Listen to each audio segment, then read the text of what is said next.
Gathering کا بھی بہت اثر ہوتا ہے. اچھے گھرانوں کے بچوں کو اگر گیدرنگ اچھی نہ ملے تو آپ یقین کریں وہ ان تمام چیزوں میں انوالو ہو جاتے ہیں. سب یہ دیکھتے ہیں کہ جی کتنے حالات خراب ہو گئے ہیں، اور جو ہے نا وہ ہمارے موبائل جو ہے نا مہنگے والے موبائل جو ہے نا فٹافٹ چوری ہو جاتے ہیں، لوگ پکڑ کے لے جاتے ہیں، اغوا کر لیتے ہیں. لیکن کوئی یہ نہیں دیکھتا کہ اس کے پیچھے کے حقائق کیا ہیں اور یہ تیزی سے کیوں بڑھ رہے ہیں. یہ کوئی بھی جاننے کی کوشش نہیں کرتا. بس پکڑا، 8-10 مہینے کی قید ہو گئی، اس کے بعد چھوڑ دیا، پھر وہی حال. اسی لیے اس قدر معاشرہ پستی کا شکار ہوتا جا رہا ہے. کتنی خواتین ایسی ہیں جو معمولی جھگڑوں کے اوپر اس وقت جیلوں میں بند ہیں. پیشیوں پہ پیشیاں ہو رہی ہیں، یہاں تک کہ بعض ایسا ہوتا ہے کہ بچوں کی بھی ولادتیں وہیں ہو جاتی ہیں اور بچے بھی وہیں پلتے ہیں اور جیل کو ہی اپنا گھر سمجھتے ہیں. انہیں احساس تک نہیں ہوتا کہ یہ جیل جو ہے نا وہ ہمارا گھر نہیں ہے. کیوں؟ کیونکہ ایک عرصہ ہو گیا ان کو رہتے ہوئے. چھوٹے چھوٹے جرم کی سزا جب اتنی لمبی لمبی ہوگی نا، جب کوئی پوچھنے والا نہیں ہوگا نا، تو آپ یقین کریں ایک نفرت غصہ جیلوں کے اندر بھی پایا جائے گا. کچھ لوگ تو بالکل ٹھنڈے ہو کے بیٹھ جاتے ہیں کہ بھائی یہی زندگی ہے، نہ کمانا ہے نہ کچھ کرنا ہے، جہاں جیل ہے جس طرح سے رکھا جا رہا ہے ہم ایسے ہی رکھتے ہیں. اور کچھ لوگ غصے کی حالت میں یا اپنے دماغی طور پر ذہنی طور پر بیمار ہو جاتے ہیں.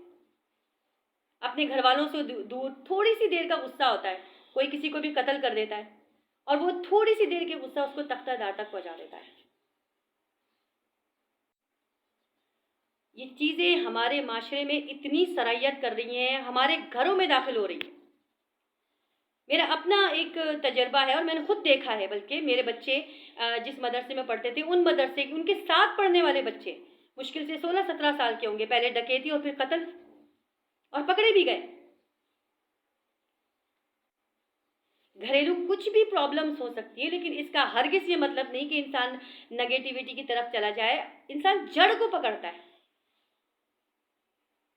کہ یہ تمام چیزیں پھیل کس چیز کی وجہ سے رہی ہے. اس قدر شدید بے روزگاری، شدید مہنگائی اتنی شدید ہو رہی ہے کہ لوگ بجائے اس کے اللہ کو تو خیر نعوذ باللہ بھول ہی گئے کہ رزق کا وعدہ تو اللہ نے کیا ہے، تم محنت کرو تمہیں ملے گا. یہ چیز نہ ہم اپنے بچوں کو سکھا رہے ہیں نہ خود سمجھ رہے ہیں. بد سے بدترین حالات ہمارے معاشرے کی ہوتی جا رہی ہے، اور ہم جو ہے نا ڈاکٹر، انجینئر اور فری لانسر اور جو ہے نا وہ کمپیوٹر کی دنیا کے لوگوں کے بجائے ان تمام لوگوں کو ڈیولپ کر کے اپنی جیلوں کو بھر رہے ہیں. میری کوئی بھی ویڈیو جو ہے نا وہ بغیر ریسرچ کے نہیں ہوتی. میں نے ریسرچ کیا جب جیلوں کے اوپر، تو میں نے ایسی خواتین کو بھی دیکھا جنہیں دیکھ کر اتنا افسوس ہو رہا تھا کہ ایک چھوٹی سی لڑائی جھگڑے کے چکر میں وہ بچیاں 6-6 مہینے وہاں بیٹھی ہوئی ہیں. بعض ٹائم پہ تو کسی کے قتل کا کیس ان کے اوپر ڈال دیا جاتا ہے، معصوم عورتوں کے اوپر، اور انہیں کوئی جج کرنے والا نہیں ہوتا. جب ان سے انٹرویو لیا گیا، ان سے پوچھا گیا، تو انہوں نے کہا کہ جی ہماری بیل بھی ہو گئی ہے، ہماری ضمانت بھی ہو گئی ہے، لیکن اس پہ عمل درآمد اس لیے نہیں کیا جا رہا کیونکہ ججز موجود نہیں ہیں. تو یہ ججز کب آئیں گے؟ کب ان کو اپوائنٹ کیا جائے گا؟ کیا یہ بیچارے ایسے ہی سڑتے رہیں گے؟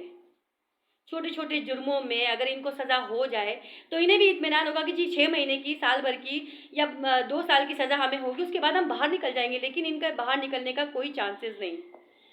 بعض جگہ جیلوں میں بہت اچھے طریقہ کار ہیں جہاں خواتین کو بہت ساری چیزیں سکھائی جا رہی ہیں. کمپیوٹر سکھایا جا رہا ہے، سلائی کڑھائی ہے، یہ تمام چیزیں خواتین کو سکھائی جا رہی ہیں. اسی طرح مرد حضراتوں کو بھی جو بھی دین سے دور ہیں انہیں دین کی طرف بھی لایا جا رہا ہے. لیکن یہ تمام چیزیں تو جیل کی ظاہر سی باتیں سہولتیں ہیں، حکومت نے دی بھی ہیں یہ سہولتیں. لیکن آپ حکومت کو یا پھر ہمیں یہ بھی تو سوچنا چاہیے کہ ہم ان عدالتوں کے ذریعے کس طرح سے انصاف پائیں. اب میرے خیال میں جون جولائی کی بچوں کی چھٹیاں سنی ہیں، جون جولائی میں عدالتوں کی بھی چھٹیاں ہوتی ہیں، اور جس کی وجہ سے کتنے کیس پینڈل میں ہو جاتے ہیں، کتنے لوگ مر جاتے ہیں ان جون جولائی کی چھٹیوں کی وجہ سے. کیوں؟ کیونکہ جج ہی نہیں ہوتے. کس چیز کی چھٹیاں منانے کے لیے جا رہے ہیں؟ کوئی پوچھنے والا نہیں، کوئی قانون نہیں، کوئی دستور نہیں، کوئی آئین نہیں اس کے لیے. اسی لیے یہ معاشرہ برباد ہو رہا ہے. اسی لیے ہمارے دین نے کہا ہے کہ اگر کوئی چوری کرے فوری اس کے ہاتھ کاٹو. اس کے ہاتھ کاٹو گے تو اگلے کو ہمت نہیں ہوگی. کوئی زنا کر رہا ہے فوری اس کی سزا دو. اس کو 8-8 مہینے 9-9 مہینے پیشیوں پہ نہ لٹکاؤ، فوری اسے سزا دو تاکہ اگلے کی ہمت نہ بنے کہ وہ یہ کام کر سکے. کسی کی بچی، کسی کی بہو، کسی کی بیٹی محفوظ رہے.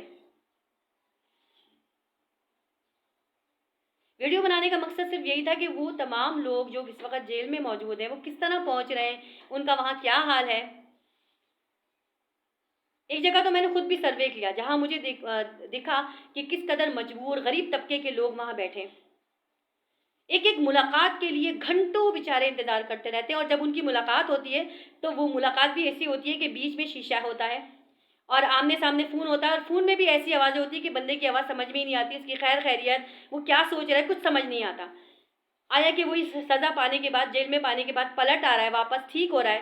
بعض ٹائم پہ تو ایسے ہوتے ہیں کہ اپنی گناہوں کی ان کو افسوس ہوتا ہے کہ میں نے گناہ کیا جس کی وجہ سے میں آج یہاں پر سزا بھگت رہا ہوں، تو وہ سدھرنے کی طرف آتے ہیں، اور بعض لوگ مزید خراب ہو جاتے ہیں اگر ان کے ساتھ رویہ برا رکھا جائے۔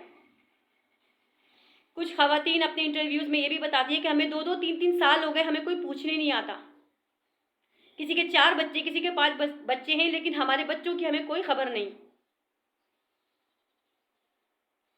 تو یہ تو ظلم ہے، یہ تو ظلم ہے، اس ظلم کے خلاف تو ضرور آواز اٹھانی چاہیے، کیونکہ ہم بجلی کے رونر ہوتے ہیں، گیس کا رونر ہوتے ہیں، پانی کا رونر ہوتے ہیں، نکاسی کا رونر ہوتا ہے، نہ جانے کتنے کراچی کے ایسے مسائل ہیں جس کا رونر ہوتے ہیں، لیکن اس طرف کوئی بھی نہیں دیکھتا، نہ اس طرف کوئی دیکھتا ہے، نہ کوئی دیکھنا چاہتا ہے کہ یہ جرم کیوں ہو رہے ہیں، بس پکڑو مارو اور جو ہے نا بند کر دو، بس یہ اس کا علاج ہے، سدھارنے کا کوئی علاج نہیں۔ بہت کم ایسے ہیں، ایسی بات نہیں ہے کہ بہت ساری این جی اوز، کچھ این جی اوز ایسی ہیں جو یہ چاہتی ہیں کہ ان کے پاس جائیں، ان کو سہولتیں دیں، انہیں سمجھائیں کہ باہر نکل کے یہ دوبارہ حرکتیں مت کرو، کیونکہ تمہاری وجہ سے معاشرہ ناسور بن رہا ہے، تم کرو گے تمہاری بات کوئی اور کرے گا، تمہاری بات کوئی اور کرے گا، تو بالکل ناسور بن جائے گا،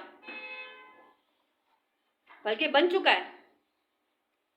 اس لیے ہمیں یہ سوچنا چاہیے کہ ہم کسی بھی طرح سے ان تمام طریقہ کار کو روکیں، چھوٹے پیمانے پر ہی روکیں، اپنی طرف سے اپنے بچوں کی گیدرنگ دیکھیں، اپنے بچوں سے بولیں ایسے لوگوں کے ساتھ اٹھو بیٹھو نہیں، کم از کم ہم انفرادی طور پہ اپنے گھروں میں تو یہ کر سکتے ہیں۔